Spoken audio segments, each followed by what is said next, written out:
আপনারা সবাই জেনে থাকবেন যে 'পুষ্পা 2 দি রুল' মুভিটি রিলিজ হয়ে গিয়েছে। মুভিটি বক্স অফিসে বেশ ভালো পারফরম্যান্স করেছে। মুভিটি এখনও অফিসিয়ালভাবে ইউটিউবে না আসায় অনেকে দেখতে পাচ্ছেন না। আর যেগুলো আছে সেগুলো দেখার উপযোগী না।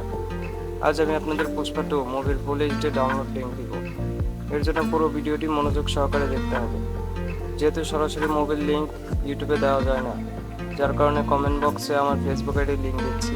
ওখানে মেসেজ দেওয়ার সাথে সাথেই মুভির ডাউনলোড লিংক পেয়ে যাবেন। তবে অবশ্যই মেসেজ করার সময় এই ভিডিওটিতে দেখানো 6 ডিজিটের কোডটি বলতে হবে।